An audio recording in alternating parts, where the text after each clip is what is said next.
CTR Malleswaram இது பெங்களூர் இருக்கவங்களுக்கு பற்றி சொல்லணும்னு அவசியமே இல்லை. ரொம்ப ஃபேமஸான ஒரு ரெஸ்டாரண்ட். பட் மற்ற ஊர்க்காரங்களுக்கு சொல்லணும் அப்படின்னா இது மசால் தோசைக்கு ரொம்ப ஃபேமஸான ரெஸ்டாரண்ட். இந்த வீடியோ நீங்கள் பார்க்கலாம். ஒரு வீக்கெண்டில் எந்த அளவுக்கு கும்பல் இருக்குது இந்த மசால் தோசைக்கு. மார்னிங்னு ஆல்மோஸ்ட் ஒரு 1/2 கிலோமீட்டருக்கு கும்பல் நிற்கும். அந்த அளவுக்கு டிமாண்ட் இந்த ஹோட்டலுக்கு. பட் லக்கிலி நம்ம போனது ஒரு வீக் டே நூன் டைமில் ஃப்ரீயாகவே இருந்துச்சு. ஸோ நம்ம ஜாலியாக உள்ளே போயிட்டோம். இந்த பென்னே மசால் தோசை இங்கே வந்து டேஸ்ட் பண்ணணும் அப்படின்னு. இந்த ரெஸ்டாரண்ட் பார்த்தீங்கன்னா க்ளோஸ் டு 120 இயர்ஸ் ஓல்டு. இந்த பில்டிங் 1954 கட்டியிருக்காங்க. உள்ள நூன் டைம்லேயுமே கொஞ்சம் கும்பல் இருந்துச்சு. பட் நமக்கு அங்கே உட்கார இடம் கிடச்சிது. எல்லாமே கொஞ்சம் நீட்டாக தான் இருக்கும் இந்த ஹோட்டல். ஸோ நம்மளும் கரெக்டாக ஒரு இடத்துல போய் உட்கார்ந்தோம். இங்கே நம்ம ரேட் கார்ட்ஸ் பார்க்கலாம். கன்னடா அண்ட் இங்கிலீஷில் எழுதியிருப்பாங்க. கொஞ்சம் காஸ்ட்லி சைட் தான், பட் ஒர்த் தி மணி அப்படின்னே சொல்லலாம். நம்ம ஃபஸ்ட்டு ட்ரை பண்ணது சூடான ஒரு ரவா இட்லி. இந்த ரவா இட்லிக்கு காம்பினேஷன் தேங்காய் சட்னி, அப்புறம் ஒரு குருமா மாதிரி கொடுத்துருந்தாங்க. ரெண்டுமே நல்லா இருந்துச்சு. இந்த ரவா இட்லி நல்லா சூடாக இருந்துச்சு நூன் டைம்லேயும் பார்த்தீங்கன்னா. அப்புறம் ரொம்ப சாஃப்டாகவும் இருந்துச்சு. சாஃப்ட் அண்ட் ஃப்ளஃபியாக பார்த்தாலே தெரியும் எந்த அளவுக்கு அது சாஃப்டாக இருக்குன்னு. இந்த ரவா இட்லி வந்து அந்த சட்னி குருமாவோட தொட்டு சாப்பிட்ட காம்பினேஷன் நல்லாவே இருந்துச்சுங்களாம். எனக்கு ரொம்ப பிடிச்சிருந்துச்சு பர்சனலாக. பட் இங்கே ஹீரோ ஆஃப் தி ரெஸ்டாரண்ட் அப்படின்னு பார்த்தீங்கன்னா பென்னே மசால் தோசை. அதுக்கு தான் வெயிட் பண்ணோம். இங்கே இந்த பார்த்தீங்கன்னா இந்த தோசை சாப்பிட்ணுன்னா அதுக்கு முன்னாடி கண்டிப்பாக ஒரு 2 கிலோமீட்டர்ஸாக ஜாகிங் பண்ணியிருக்கணும். ஏன்னா அவ்வளவும் இது பட்டர்.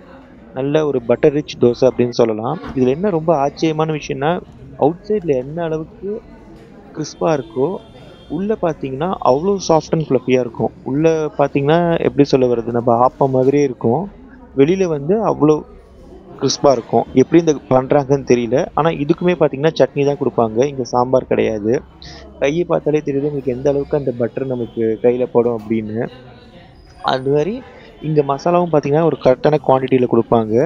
இந்த மசாலாவை இந்த தோசையோடு தொட்டுட்டு அந்த சட்னியோட காம்பினேஷன் சாப்பிட்டு பார்க்கும்போதே ரொம்ப அட்டகாசமாக இருக்கும். அந்த டேஸ்ட் நிச்சயமாக நம்ம ஒரு 2-3 ஹவர்ஸ் நம்ம மவுத்தில் நிற்கும்னே சொல்லலாம். அதுக்கப்புறம் நம்ம ஒரு டீயோடு முடித்தோம். இங்கே காஃபி லவர்ஸ்க்கு இந்த இடத்துல காஃபி வேணாம். நம்ம லேட்டர் பார்ட் ஆஃப் த லாகில் சொல்கிறேன் எங்கே போய் குடிக்கலாம் அப்படின்னு. இந்த டீ ஓரளவுக்கு நார்மலாக தான் இருந்தது எப்பவும் இருக்கிற மாதிரி. ஸோ நம்ம இதை முடிச்சுட்டு நேராக கிளம்பிட்டோம். நம்ம திடீர்னு பார்க்கும்போது தான் தெரிஞ்சுட்டு டோரை க்ளோஸ் பண்ணிட்டாங்க அப்படின்னு. பார்த்தீங்கன்னா இது 12:30 க்ளோஸ் தான் அந்த ரெஸ்டாரண்ட். அப்புறம் ஈவினிங் தான் திறப்பாங்களாம். நல்ல வேளை நம்ம ஒரு நிக் ஆஃப் த டைமில் உள்ளே போயிருக்கோம். அதனால we are lucky to taste this dosa.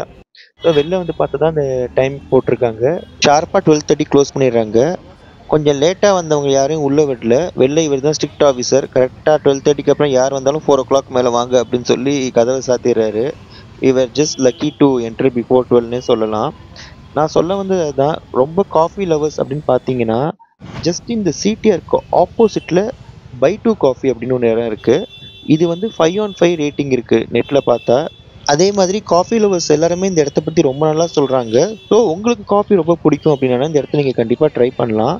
அதே மாதிரி இந்த இடத்துல பார்த்தீங்கன்னா காரில் வரவங்க கொஞ்சம் பார்த்து இருக்கணும். ஏன்னா பார்க்கிங் அவ்வளோ ஈஸியாக கிடைக்காது. பட் ஆனால் ஆட்டோஸ் அண்ட் பஸ்ஸஸ் ரொம்ப ஈஸியாக கிடைக்கும். இங்கேருந்து மெஜஸ்டிக்கு எவ்ரி 2 minutesக்கு ஒரு பஸ்னே சொல்லலாம். அந்த அளவுக்கு பப்ளிக் டிரான்ஸ்போர்ட்டேஷன் ரொம்ப நல்லாயிருக்கும் இந்த இடத்துல. நான் பர்சனலாக ராமேஸ்வரம் கேஃபே ஒரு வித்யார்த்தி பவனோட இதுதான் ரொம்ப ஹையாக ரேட் பண்ணுவேன். நீங்கள் கண்டிப்பாக அடுத்த வாட்டி பெங்களூர் வந்தீங்கன்னா இந்த ஹோட்டல் ட்ரை பண்ணுங்கள். தேங்க்யூ. பை.